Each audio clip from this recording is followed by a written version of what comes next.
Welcome to Work from the Inside Out, a podcast that highlights real-life stories, practical strategies, and best practices for transitioning your career from unhappiness and dissatisfaction to fulfillment, meaning, and joy. Now here is your host, career and executive coach, Tammy Guler-Loeb. Hey everybody, I am so excited to introduce my guests today. Judy Schoenberg and Linda Lautenberg of EvolveMe company. Navigating a career transition can seem overwhelming and unachievable. They know because they've been there. They found the process isolating. Linda as a returner after an 18-year break, and Judy as a pivoter from a national nonprofit. They knew there were many women in the same position and yearned for a group of like-minded peers with whom to undergo the professional reinvention process. After building out a program for women returning to work in the social impact sector, they came to realize the very real need for programming developed for the specific needs of women at midlife. And Linda and Judy discovered their passion. They founded EvolveMe as a way to help mid-career women kickstart their career transformation through curated programming and support from each other. Please join me in welcoming Judy Schoenberg and Linda Lautenberg. Welcome, Judy and Linda. Hi, Tammy. It's so exciting to be here. We've enjoyed talking to you, pre-podcast and in our other conversations, but it's fun to be here live. Well, thank you, Linda. Thanks so much, Tammy. It's great to be here with you. And always good conversation. So we're looking forward to it. Yeah. So Linda and Judy, I'd love to hear from each of you a little bit about some of your earlier years when you didn't know each other. But I'm curious, Linda, why don't you start and tell us a little bit about your earlier years and how you transitioned into EvolveMe? Sure, Tammy. Thanks. That's such an interesting question because I hadn't really thought about it that much in terms of going back to really earlier years. But now that you say it, there is, we talk about with women a lot how sometimes we just fall into our first career. And I think that my early childhood actually impacted my first choice in terms of career. So, and that goes way back. I lost my father when I was 4 years old. So my mom had to pack me and my sister up and moved to be closer to family. And she had to go to work. And she, at the time, my dad had been a vet. My mom was a stay-at-home mom. She went to college, but she wasn't, she never planned to actually go to work. And she had to scramble and find something because she had to support us. When I was in college, in my mind, I never really stepped back. I had some art scholarships and things that I was awarded in high school that I think, in a different situation, I might have explored other things, but in my mind, I felt that absolutely for sure I had to be able to provide for myself. At that time, I don't think that was always the norm. And I was really very focused on that. So when I graduated college, I was looking around I was at the University of Minnesota and I was looking at different careers. I was a marketing emphasis. And then something came my way that was a finance opportunity. And I was like, I don't want to work in finance. But when I really delved into it, it would have me living in New York. So I thought, well, why don't I just go check it out? I went and took an interview in New York. And as soon as I got there, I fell in love. I'd never been to New York before. I fell in love with the city. I called my mom and dad from my hotel room. I said, I don't know what these people want me to do, but I'm going to do it because I want to live here. And it was as simple as that's how I fell into my first career, that I was doing project finance for Prudential. They had a phenomenal training program, MBA level coursework. It gave me a community right away rather than just taking a job on my own. They hired a whole cohort of us. And then, and then I was hired into the real estate area. And then I came back because I owed them 3 years. And then I moved into like a more of a Wall Street position. But all of that was just, I kind of just fell into that. It's not that I ever had a chance to think about what do I want to do when I grow up. Right. And so I ended up loving the people I was working with. And when I took the more Wall Street job, I loved the sexiness of it and the fast pace and the excitement of it. But I never had any connection to that work. That's interesting. Yeah.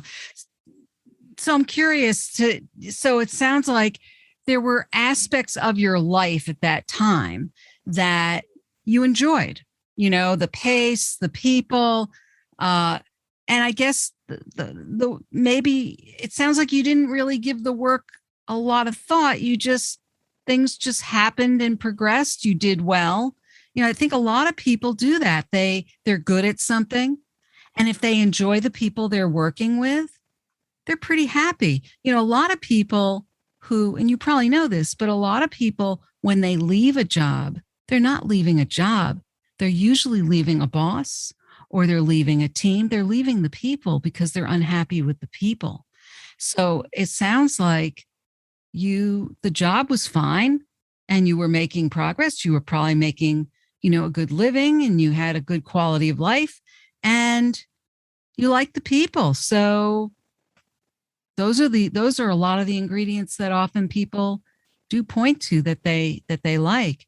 And it sounds like you were in a company that was essentially giving you a sense of security and stability too, which in this day and age is far more rare. But at that time, and we're not talking like, that long ago. I mean, but we don't make you too old, but I'm 55. I'm old enough. Okay. Wow. Okay. Well, I would never have guessed that, Linda. But still, that's the kind of stuff that people still yearn for, but it's a little farther out of reach now, that kind of taking care of employees kind of thing. We'll take care of your education. Yeah. You'll owe us a few years, but so that's interesting. Prudential was working for one of those companies where people go there and stay for life. That doesn't really exist anymore, but it did at the time. But when I was at Nomura, I got pregnant and that was weird because there was only 2 women on the whole trading floor and everybody else was men. And when I came back from my maternity leave, they had eliminated the whole commercial mortgage back division. So that was gone. So it made a decision for me to take a little break in my maternity leave. That was a little too much of a break. So I went back and started doing some consulting 4 days a week and was trying to figure out what I was going to do next. And then my husband, who's a physician, finished his 2 fellowships and we made a decision as a family to join a practice in New Jersey. And that's when I fell out of the workforce.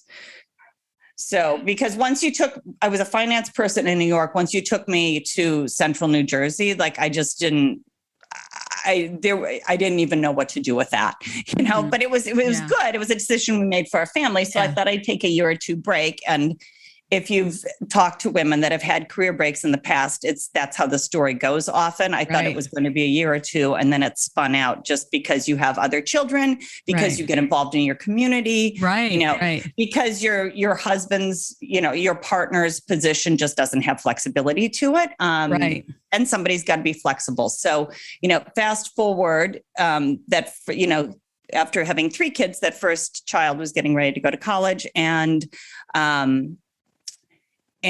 I realized that I'd kind of forgotten myself in the mix. And this was 15 years later. And all of a sudden I was like, wait a minute, I completely forgot myself.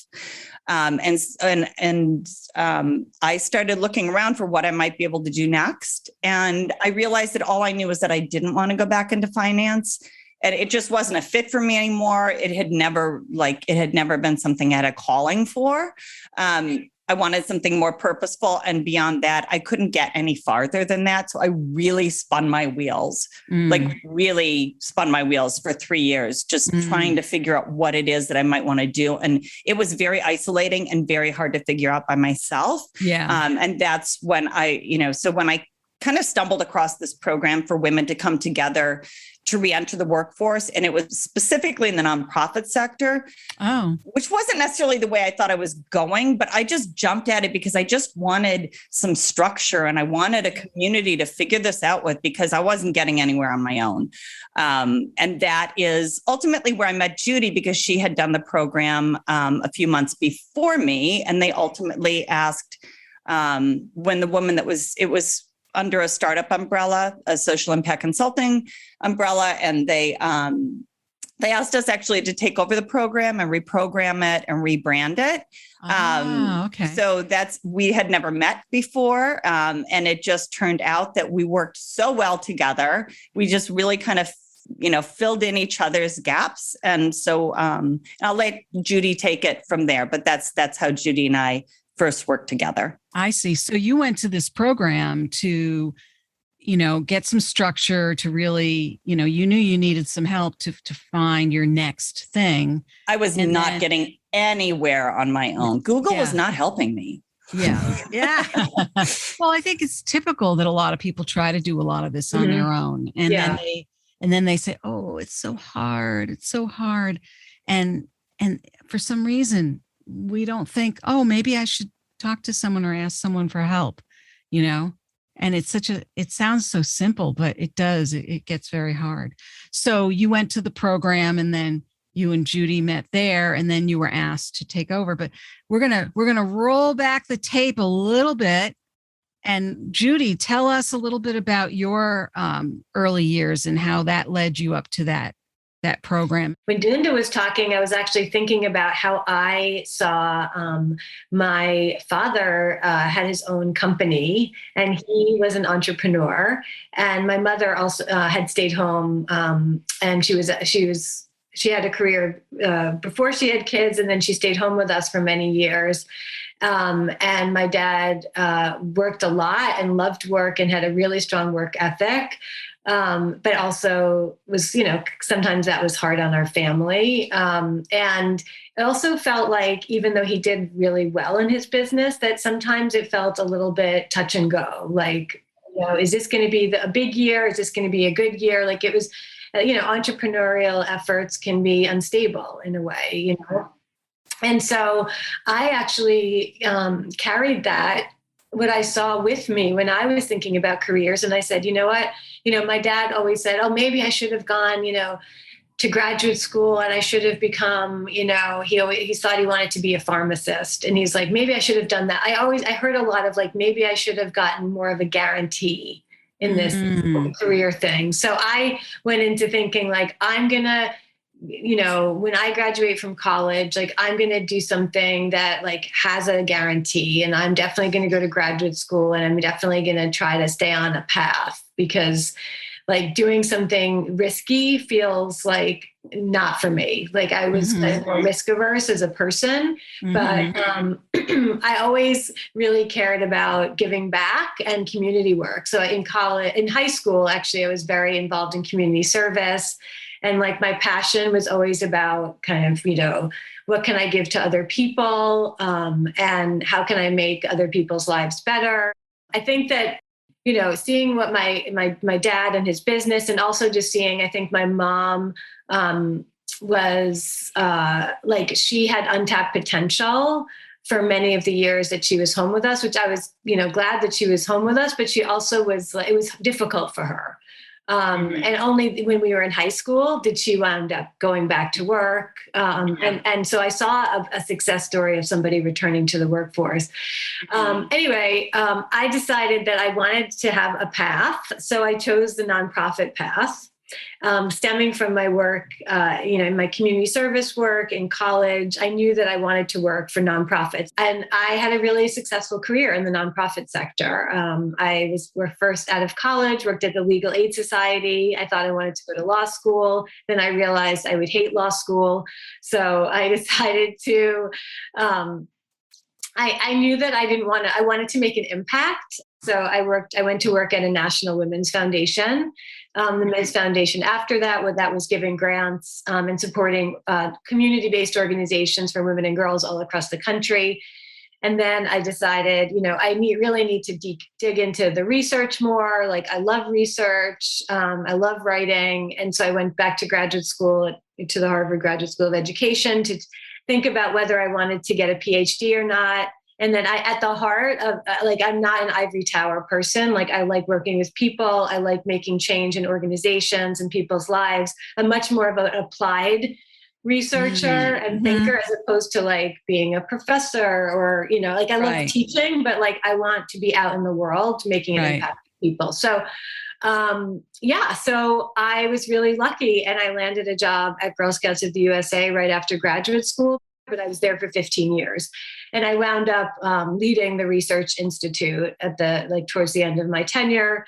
And I was able to shape the research agenda of like an organization reaching, 4 million girls and several million volunteers. So it was the impact that I was looking for. And I had a really successful career there, had great colleagues, was very, mission driven, passionate, got a lot of opportunity to do speaking engagements publicly, which I loved, and taking our research out into the world. As I was, I had started there right after graduate school. So I was 29. And then in my mid 40s, I had survived several restructures there.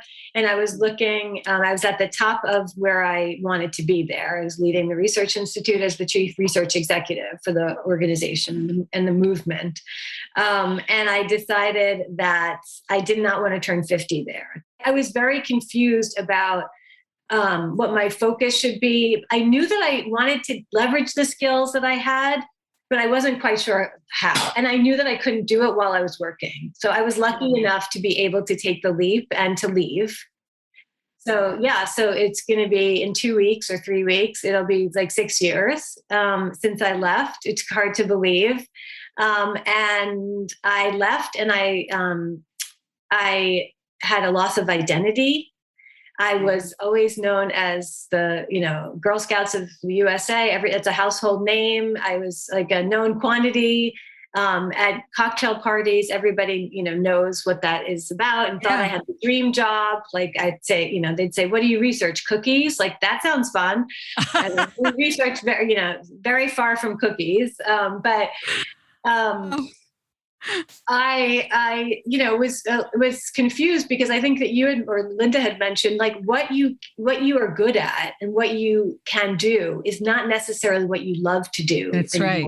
Right. And I had to make that distinction. So I was going after executive directorships when I left. I was just freelancing for a while. And then I said, I miss working with a team. I want to get back in.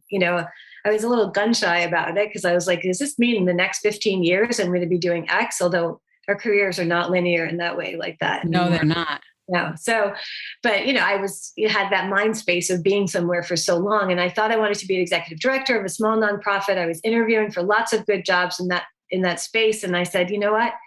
I can do these things. I can do these jobs, but like, do I want to do these jobs now? Is this how I want to spend my time? And is there something else that I haven't considered?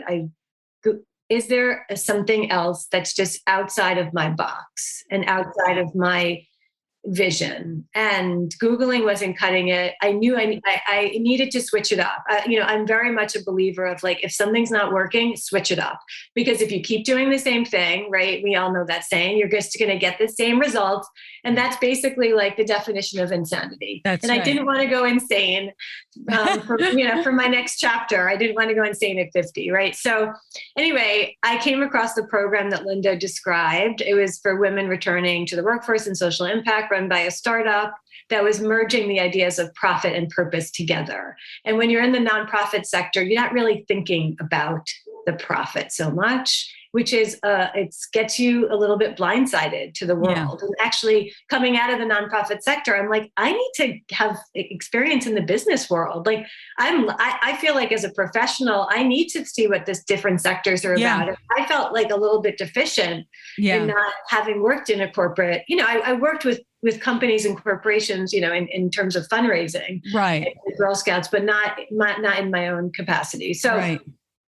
Yeah, so this program was really interesting. I did it for research purposes too, to see if I wanted to do more facilitation work with women in the workforce, because I felt like I saw a lot of women being set up after having kids and being told that you could have it all. And I fell into that trap a little bit. I stayed working through the whole time of raising my kids when they were young. And, I thought, let me take myself out of that track. And it was really fruitful because I realized through that program, I did want to do more of this work. I did want to support women who are in similar situations as me, either returning to the workforce like Linda or pivoting. And I did want to continue working alongside somebody else. I didn't want to do this alone, whatever I did, whether it was freelancing or working back in an organization. I never thought about starting anything. But when the startup we were working for kind of pivoted themselves, weren't focused on women anymore, and we said, we're not going to let this go. We know we have a lot here, and we know that we can give a lot back, which, going back to the original purpose of my career, is like, we know we have so much to pay it forward to women in midlife from the experience that we've had. And there's nothing for women in midlife who want next chapters. There's a lot for women after maternity leave right now, and returnships, and a lot of great resources, companies paying attention to that demographic, not for women in their 40s, 50s, and 60s and beyond. Right. So I was going to ask you about returnships. Yeah. So we we really created the program we wish we had, specifically targeting women at this age and stage. And now we are seeing over the last year or two that there's a lot of attention being paid to this demographic. So we're excited about the opportunities there. Yeah. And one of the reasons that we ended up, another reason besides just that there was a scarcity of resources for women at this stage, is that whereas before we were focused solely on returners, when the cohort that we ran for the startup as contractors, when that ended, those women were coming to us and saying, well, I have a friend who's worked at, X for a number of years, and she's really envious of this program that I'm going to and wants to know, could you do something for women that are looking to make a change? Or I have a friend who is just coming out of a divorce and she needs to make some kind of a change. And do you have anything for them? And so as what we came to see was that not only was there not programming for women in midlife, but that was where so many transition points were happening. Women were having to take a break to care for parents. Some women were getting sick. Like, we had 2 women in that cohort that had breast cancer after we finished.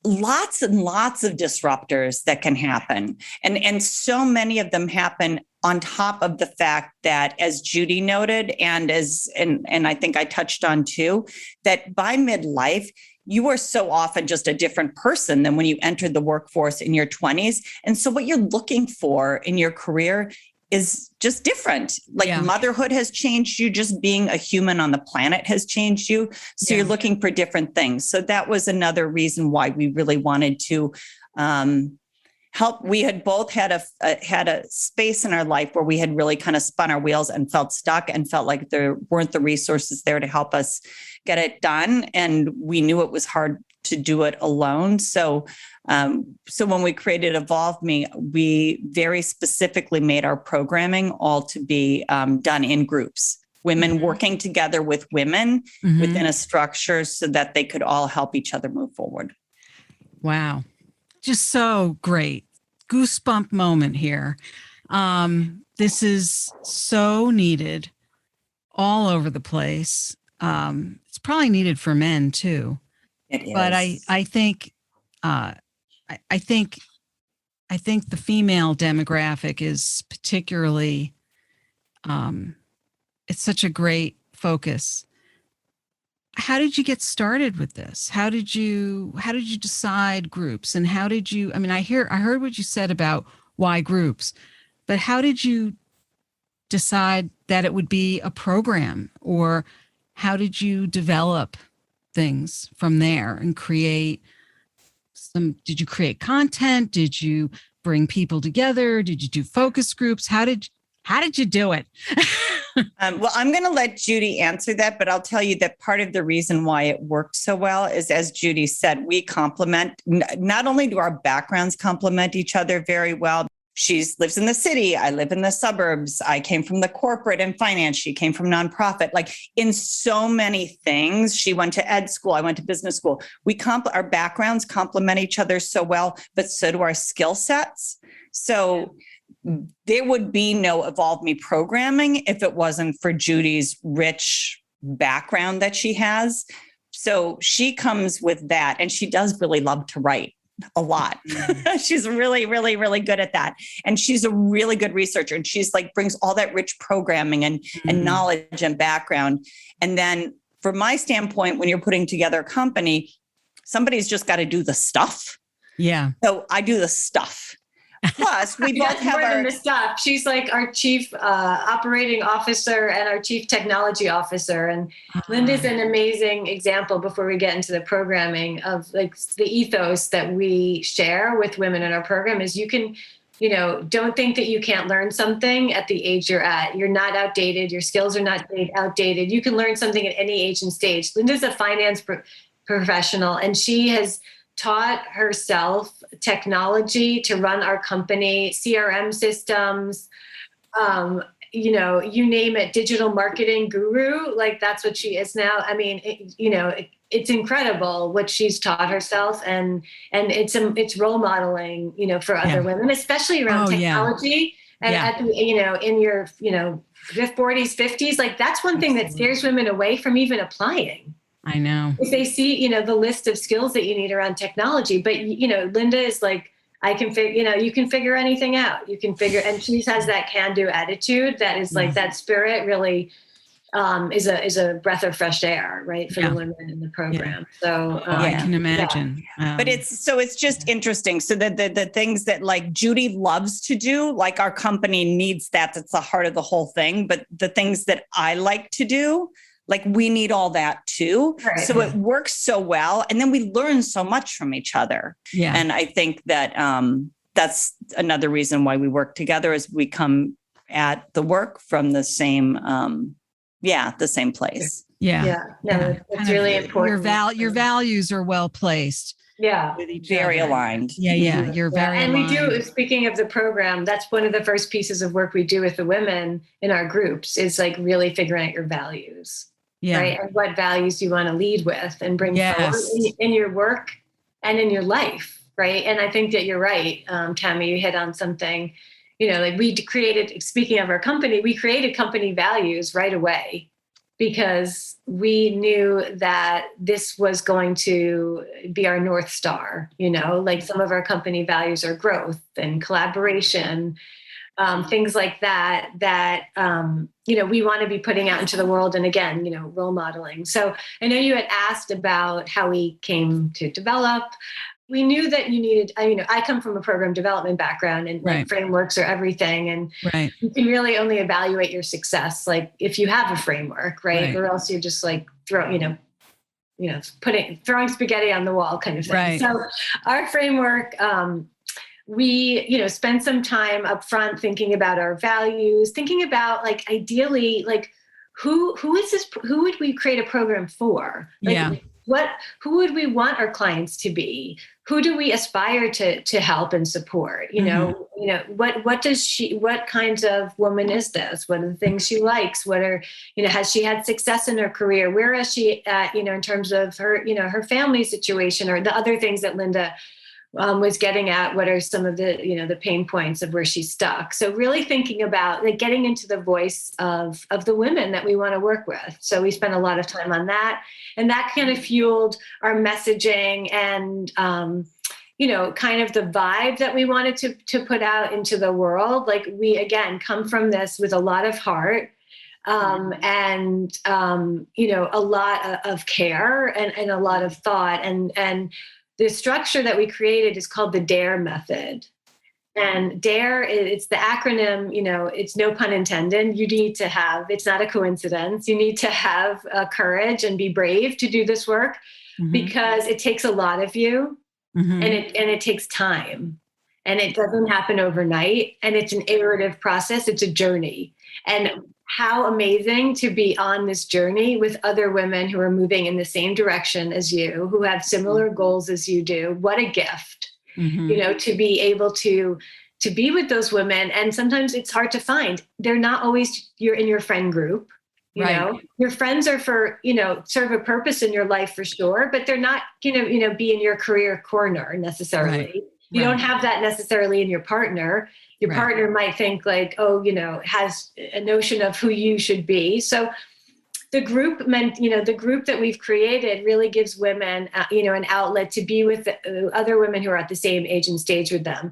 And the DARE method, D stands for discover, A is for amplify, R is for refresh, and E is for embark. And the discover piece is so key. That's the beginning of our program. And it is the piece that women tend to spend the least time on, because it's hard work. It's the inner work.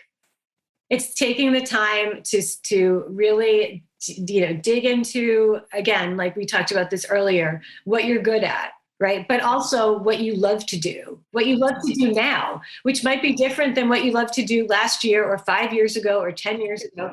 But then as you had started out, importantly, this podcast with us, digging back further, what are those moments? What are those things you did that gave you flow and energy that you got lost in your childhood that might be dormant for years, right? Because you never even considered that as factoring into your career. I wrote poetry, as a child and adolescent and in college too. Mm-hmm. And I rediscovered my love of creative writing here in my business, as an entrepreneur. And I never even thought that was a route I would take, had I not explored this with a group of other women. And then, once you get that, and we have lots of resources and worksheets and thought starters and ways to have this conversation with other women to give you more clarity of direction. Right. So we also give people the opportunity to come with us as a full group. And then we break people up into accountability groups where they can really flesh out and dig deeper around all these things. And we create, this safe and vulnerable space that women don't necessarily have at work to talk about, I think you or Linda had said, bringing their whole self to work and these parts of their identities that sometimes you have to hide in the workforce.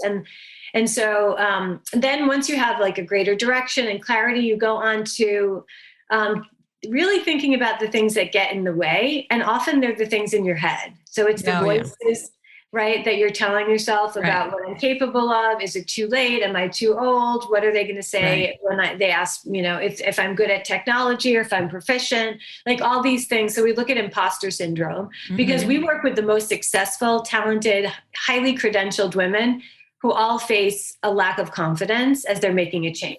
Because it does become an identity crisis for many women, especially if you're out of the workforce, you don't have a title or a role, or even if you've been in the workforce for a really long time and you're not sure that you can actually do anything else.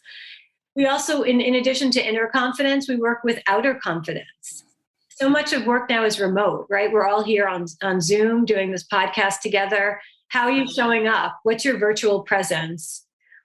How are you showing up as your best self online? Because we don't always have the opportunity to work with people in person. Right. We work with a stylist to get your mojo back. Who are you now? Putting away the yoga pants. Like, what are you going to put on to make you feel confident and that you've got this. I have to just say that for some of us, putting on yoga pants is something that brings about confidence. Absolutely. Either way you go, right? I know what you're saying. You're speaking my language. But I know what you're saying. And I know what you're saying too. Our pre-COVID genes are not confidence building. No, I know. I'm being a little glib, but I hear what you're saying. I hear you. Yeah, I hear. Yes. And we bring in, to your point, like we bring in experts who are trained in talking about all these issues with women because there are sensitive subjects, Oh yeah. That trigger, different parts of your identity. No and doubt. It's a holistic view. We don't ask people to leave parts of them Right. on the side. Absolutely. Right. So right, we have, right. we bring in a photographer who works with women 40 plus. We bring in, an expert stylist who works with women in midlife, and then when we move on to having that confidence and we have some more clarity and direction, then the next phase of the method is really about refreshing your professional toolkit. So only then do we go into the resume work. And a lot of women come to us and want to do resume right off the bat. We say, well, what do you want a resume for? What do you want to do? They're like, I don't know. Yep. It's not going to work. You need to tell a compelling story. Right. That's another thing that we actually do in the Amplify section is create a pivot pitch. You own your story. What is the story you're telling that's different from your resume chronological story that you're saying of why you want to make a change or why you want to relaunch? But then we have an expert resume coach. We have an amazing expert in LinkedIn that we actually are working with in our business right now. That's going to be an expert contributor for the Reinvention Collective. And then we go on to interviewing skills, networking skills when we go into the embark phase, which is the last phase of the model. And we have a wonderful speed informational interviewing event. We bring together women mentors and advisors so women get real life experience, to interview in a safe space.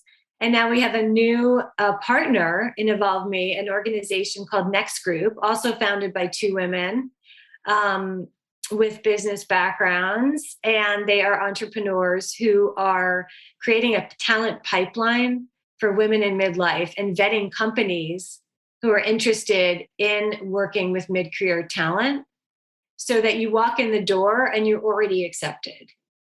You're already, knowing that you're talking to people who are interested in you. And this is a fabulous addition to our EvolveMe, Reinvention Collective program, because it is like the then what piece that women, after the 10 weeks with us, they can stay in our community for, 3 months. We, beyond that, all for free because we believe in that ongoing support, and have 6 months of our training also for free. But they also get to work with these amazing women that will help them suss out new opportunities, right? And really try to, be the recruitment partner that you always wish you had. There's a lot of ghosting that goes on, with recruiters that can be really damaging to self-esteem, especially, with this age group we're working in where ageism is rampant and so forth. So it's wonderful to have support from other, organizations as partners and other entrepreneurs too in this space, because it is growing and it's just amazing to see, how it's developing. So we've had great results with our method. We, of course, are evolving ourselves as a company, and we tweak it along the way. This year, we added 3 new expert contributors and new partners, as you heard. And we see women getting opportunities while they're in the program in the 10 weeks and months after it, whether it's 3 months, 6 months, 9 months. And these are coveted roles because we work with talented women and they just need some wraparound support, structure, community, accountability. They're getting placed at Hulu, at Prudential, at Kiplinger's, at Microsoft. Microsoft. Yeah. I mean, at prominent nonprofits, it's amazing to see. And, Linda and I are honored every time we bring a cohort together. And this is our, this is a moment, and we want women to capitalize on this moment with us. And if it's okay, Tammy, there's just one thing I should probably clarify is that the entire course is actually on our EvolveMe platform. So it's like taking an online course. So one module drops every week, and then we meet together with the group for an hour and a half. But that time is all pure engagement. The second half of that hour and a half is generally, we have these phenomenal women that are participating as expert contributors that are all pivoters themselves, but have like very targeted expertise that we welcome into, that we're so privileged to have them in our program. And so they drop in for the last 45 minutes for an Ask Me Anything. So when it's resume day, Anne Ryan is there for the last 45 minutes. And if you want, you can pop your resume up and she'll do some live review of it. So there's so much value to, and that's really one of the values of our program is lifting up other women. So while we are trying to pay it forward to women that are looking to make a pivot or return to the workforce, we also want to lift up all these phenomenal women that are out there doing some really incredible work, also supporting women. So it's just a real ecosystem. This is really interesting. I just want to, for our listeners, I want to make sure they understand what the criteria might be if somebody was interested in your program, in your course, what the difference is between the 10 weeks and then having access to the community. You said something about the course is 10 weeks, then there's 3 months, and you said something about 6 months. I'm assuming that the course is really the first entry point. Once you've taken the course, you are in the community. And is there so there's a beginning point. Is there an end point, or once you've taken the course, you're in the community? So the entry point, you're right, is the Reinvention Collective. It's our 10-week program. And as I was saying, it's on an online platform. So after the 10, so you do have access to all those online recorded modules and all the homeworks and the resources that are on the platform for a full 6 months. That's included in your price. In the tuition. And then we also then roll you into a membership community that we bonus you in for 3 months. That meets twice a week. That would be a lot. Twice a month. So you get 6 membership meetups after that so that you can continue your journey with women that were in your collective and also women that were other women in the EvolveMe community that are also coming to those meetups. And those, the topics, we also provide bi-monthly challenge worksheets for our members. And the topics tend to be much more organic. Mm-hmm. So for example, this month, our members were, looking at their LinkedIn headline. Somebody was she wanted to refresh her LinkedIn headline, and she wasn't sure how to go about it because that's a living document. She had refreshed it once. She wanted to refresh it again. So we made a challenge worksheet about that and brought them through that. And then we went into our membership and went into breakout groups and discussed it. So it's the 10-week program that you have access to all the online materials for 6 months. Yeah. Then 3 months of memberships, that's 6 meetups that you can continue on then indefinitely with that, but we bonus you in for 3 months. Plus, we are all connected in our private Slack community. So anybody that has ever been a part of the Reinvention Collective or is a member is in our private Slack community. And that is a very engaged group. So we are constantly, and of course you've got Judy as her researcher, so she can hardly help herself. Like she's always finding great things to put in, but we both are, but so Judy and I are always contributing articles or opportunities that we come across, but even better than that, so are all the women in our community. They come across an opportunity. They're working at a company now and they saw that there was an opening that they thought might work. So they pop it into the opportunities channel. We have a wins channel. If somebody gets an interview, they put it on there and everybody can cheer them on. It's a very supportive, engaged community. Mm-hmm. So that is indefinite. That's evergreen. And once you're in the Reinvention Collective, you're in our Slack community. That's great. Forever. That's great. Yeah, that's wonderful. Love it. Tell people where to go. So it's our website is evolveme.work. Okay. So the word evolve me and then .work, WORK. Okay. And not only if you go on there, you'll see what we've got going on in terms of upcoming events and webinars. Judy and I always have a couple free resources up on our website that you can download. Nice. To kickstart you. And we'll be listing when the next Reinvention Collective is starting. There's a Reinvention Collective tab that will list all the dates for the next upcoming collective. And we also have a blog that has some really good articles to read that, that we've written. And then we also have some features. We'd like to feature women that have made a pivot or are in the midst of their reinvention. And so there's some really interesting, inspiring articles. Love it. I mean, inspiring interviews on there also in our blog under How She Did It and 40 over 40. So there's a lot there on the website. That's great.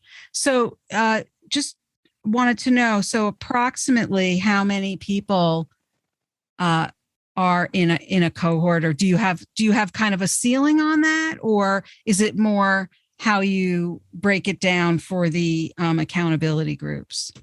So we'd like to keep the groups, we like to keep it to a pretty small, a reasonably small group, only because we want everybody to come and be able to be authentic, and there needs to be confidentiality, and we want trust, and all that's so important. So we keep the collective groups to 10 to 15 women and each time. And then the accountability groups, we break into groups of, 4 to 5. Oh, okay. Great. So it's a small, rich group experience. Yeah, no, it's wonderful. In fact, in the last fall, we oversold. We hit our ceiling. But because there was such a backlog because of COVID, we actually I don't know that we'll do that again, but for last fall, we actually opened up and ran 2 cohorts simultaneously just because there was so much pent up need. Well, that's what we call be careful what you wish for, right? It's a good problem to have. When it's we're an excellent problem to have.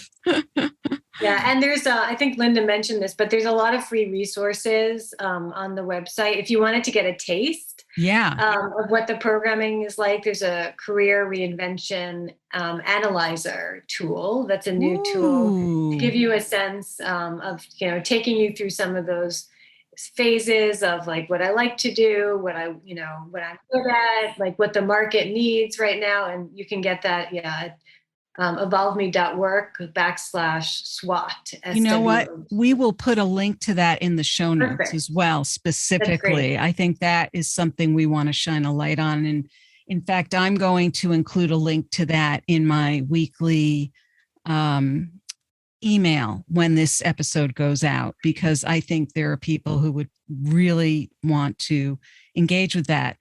And is there anything else coming up that people should know about in terms of the work that you're doing? I mean, I think that, a lot of the work happens in the Reinvention Collective. And, in terms of that, we hope to be offering that several times this year. So I would say, keep checking on the website. We also host free webinars pretty consistently throughout the year, at least each quarter. So that's an opportunity for you to come on and meet us and see women in our community, ask questions, get support, learn about resources. And the membership is always open as well. And I think that what we're really excited about is kicking off some of these new partnerships that we have. Yeah. Especially with the recruitment firm, and really digging into how that could help place women as they graduate from the program. Yeah. So that's wonderful. And a great start with them.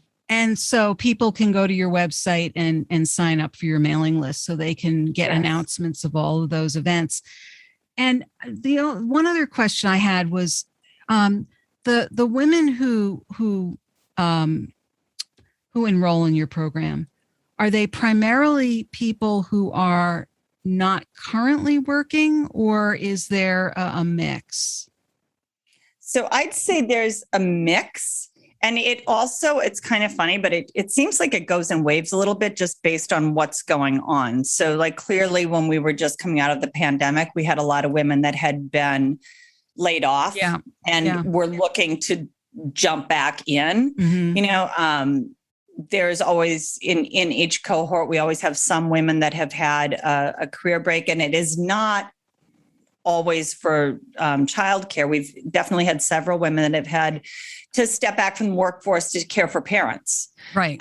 So there's always some women that, and then, I think now we tend to be seeing, I think a lot of those layoffs have kind of like settled down. And now we're the women that we're seeing now. And we're recording this in October, where we're seeing more women that are just really burnt out and just looking for a change. Like it's been a long slog, both, at home and McKinsey came out with a big study just talking about how burnt out women are and not wanting to feel that way anymore and looking for some answers. And so that in this cohort right now, that tends to be what we're seeing. So it does come in waves. Yeah. A little bit. I forgot to say one other way that women stay engaged. Yes. Is that, we mentioned those accountability groups. Those are the women in those groups form really, really strong bonds. And so we've, this is our 5th cohort that we're launching now. So the women, even all the way back to last fall, even though they've launched their companies, they've gotten their new jobs, they're on to their next thing, they're still meeting weekly. Or some are meeting monthly because they have become such a strong support network for each other that that they just want that when they're running into an issue at their new job. Because when you make a pivot, you're making a pivot. So you still want a little support. Yeah. The other thing is Judy and I are also still available for them. And so it looks like we're probably going to be running some kind of mastermind for some of the women that have gotten into their next chapter, but now they're starting to think what's next. And so we're there for them as well. So it's, we've had a couple, more than one woman tell us that EvolveMe is really the gift that keeps on giving. Yeah. And that's not just Judy and I, though. It's all the women that they have become connected with along the way. And so it's a supportive community that once you're with us, we and all the women in the community are here for you. Yeah, it's wonderful. So one last question. I could talk to you both. I mean, there's so much alignment between everything I'm doing and what so much you're doing. It's wonderful. Uncanny. And I know this is not goodbye for us, but we are going to wrap up the podcast. So, if you had to give somebody who is, entertaining the idea of a transition or is, ready for a transition, what would be one key piece of advice that you would give them as they are readying themselves for a career transition? Find some time to put yourself first, prioritize yourself. Think about how often you prioritize everybody's needs around you, including your pets sometimes. I know I do. Oh, yeah. Put yourself first. Yeah. It's a little bit of that oxygen mask. That's the best idea. That's the best metaphor. I want to add to what you're saying, Linda, and say that I say this to parents, especially when they still have kids at home. And I say, especially to women who have daughters, although I think it's a good role model for any child. Yes. Put the oxygen mask on yourself first. There's still plenty of you left to nurture, to care for, and let your children know that they are number one in your lives at the same time. But when you show your daughters that you are doing great self-care, that you are feeling good about yourself, you are actually putting them first at the same time. Because if they see you as a role model for that, they are going to grow up to be far more equipped to carry themselves through the world. So, that is an important service you are doing to them by doing it for yourself first. Tammy, that's so beautiful. I'm actually carrying that for the rest of the day. And we can't wait to share the, highlight the Work from the Inside Out podcast with our EvolveMe community, because our community is always looking for the next good podcast. They love a good podcast, and this one would be such a good fit. So, well, and they have to listen to this episode, right? Absolutely. Well, thank you again, Linda and Judy from EvolveMe. I am so excited that you're doing what you're doing in the world. Thank you for being here today. Thank you, Tammy. Tammy.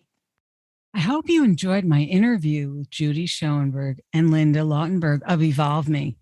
It was so interesting to speak with them and learn about their personal and professional journeys and how they came together to form EvolveMe. What is your key takeaway from our interview? If you're interested in any of the resources or links mentioned in today's podcast, you can find them on the blog page of my website at tammygulerloeb.com. Just look for episode 159.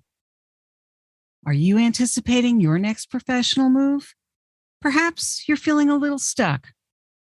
Stay tuned for my new book, Work from the Inside Out: Break Through 9 Common Obstacles to Design a Career That Fulfills You, available on January 25th, 2022, in both print and digital ebook editions through my website, Amazon, Barnes & Noble, and independent bookstores. If you were inspired by this episode with Judy and Linda, please share it with your friends and colleagues. And please do subscribe so you don't miss next week's show. Remember, subscribing is always free. Are you enjoying the podcast? I'd love to read your review on Apple Podcasts. It's easy to find through my website at www.tammygulerloeb.com/podcast. Just click on the Apple Podcast button and follow the instructions provided there. Thank you so much for listening. And remember, it's never too late or too impossible to increase your sense of fulfillment and satisfaction in your work and other meaningful activities. Let me know how it's going for you. I'd love to hear from you. Bye for now.